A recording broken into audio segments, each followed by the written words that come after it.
سلامونه ملګرو، عمران شینوار یم او په دا وخت په یو داسې پول موجود یم چې یو خپه مې په جرمني کې ده او بله مې په فرانس کې ده. اوس تاسو به وایئ چې دا څنګه کیسه ده. نو د دې دا باډر هم دله ښیمه چې څنګه مې یو په جرمني کې او بله فرانس کې ده، او بیا موږ د خپلو پښتنو کم حالات کې هم مخې ته کیدو. نو ډېر افسوس نه سړی به نور څه ووایي، او که موږ څه ومویو نو څه به وشي، هېڅ هم نه کېږي. نو خیر اول دله دا ځای ښیم باډر، بیا به پرې ګپ ولګو. دا ګوره زما دا بیک په جرمني کې پروت دی او زه په فرانس کې. خیال دې شته دا لیکې باډر دی، ستا خو دی مړه. نو سته دې لیکې ته وګوره او بیا ته لاړ شه تورخم ته وګوره، پولیسرات یې جوړ کړی دی. اورې نو دغه لیکې باډر دی، پوه شوې. دا ګوره دې خوا فرانس والا خپل بورډ لګولی، سی پي لیکلي، خو د بدعملو هلکانو پې سپریګان کړي، هر څه یې میټو کړي. دا ګورئ دغه بورډ باندې جرمني والا لیکلي دي، یعنې دغه خلک جرمني نه را روان دي فرانس خواته، او څوک د فرانس نه اخوا ځي. دلته چې د چا کورونه دي، روزګارونه دي، تلل راتلل. دغه یو بورډ د جرمني دی او د فرانس دی. هغه پل چې مخامخ تاسو کوم ګورئ یا د ټرین دی، دا زه چې پې ولاړ یم دا پیاده دی، او دا ورسره برابر دی باندې بیا میټرو ځي، او هغه د موټرو دی دریم پل. درې واڼو باندې هم داسې نښې کړي دي. دا پل نیم د جرمني سره دی او نیم د فرانس سره دی. نو دا یې نښه ده د دې دوه بورډونو منځ کې. بس دغه لیک یې راښکلی دی، دی مزې معلوم کړی دی، نور خو د دې ضرورت نشته باډر ته او یا کم جاخې ته. نو دا د دې اتفاق دی، او دا دې د وجې نه دې خلکو پرمختګ کړی دی، کامیاب دي نن چې موږ دا ځوانان او دا دنیا ځان وژني ورته ځان را رسوي. د دې خپلو ظالمانو نه زموږ دا ځوانان روزي، هغه دا وجه ده. نو دا خبره ده. دا وګوره نورې دا ماشوم پکې وګوره دی څنګه کېنولی ولا چې دی کوم ډیزاین ماشوم پې. نو د پول دا ډیزاین وګوره، دا اوس وګوره دا شنه غونته، یعنې دا بلپونه یې ورته ولګول ماښام شو. دا به اوس ګوره داسې ډېر دي ښه. دا به د شپې ډېر خوند کوي، خلکو ته تصویرانو ته راځي، او دې کې چې لیټونه ولګي نو دا به ځان ته خوند کوي. دا ګوره بوډۍ مولی تصویر مسویر ته یې کیمره جوړه کړه، انجوای کوي، ژوندي خلک دي وروره. نو شو ګوره، اتفاق وګوره، پوه شوې.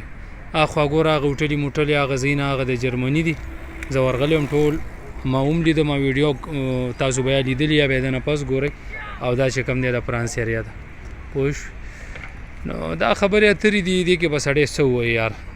اوس چې زمونږ کوم حالات دي د تورخم یا 3-4 باډرې دي، سپین بولدک شو، چې هر ځای شو، ګوره په دې صرف د ده زور پښتنو ته رسي.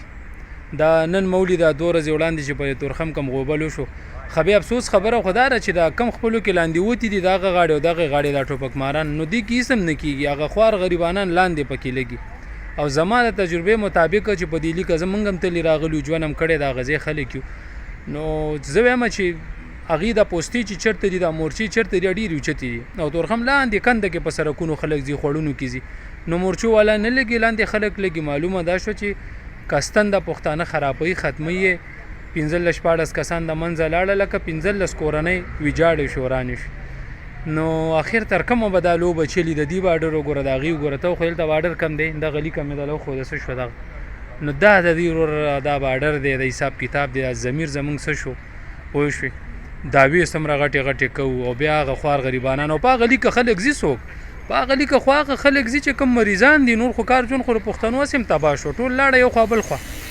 پښتانو خو هلته اوس روزګار کولی نه شي او نشته، پښتنو نه خورسه لاړه. نو صرف مریضان ځي راځي. دا 2-3 کسان پکې بل ورځ هملته تورخم کې په انتظار مړه شو، لاره بنده ده. څه چل شوی نه څوک ښه نه خبر دي نه بد نه، لاره بنده ده. مریضان هلته 2-3 کسان مړه شوه.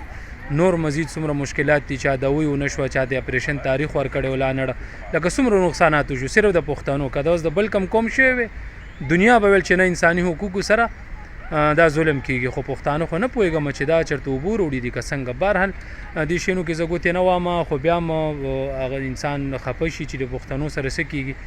نو بس مقصد مې ده چې دا باډرو د دې اتفاق او ترقي ده. اوس ګوره کله فرانس ته وړه، کله جرمني ته. زه لاړم جرمني کې روغه ورځ وګرځېدم، دا دی بېرته فرانس ته رالم. نو والله که څوک دا وایي چې ته څوک یې او څنګه رالې، هېڅ خبره هم نشته.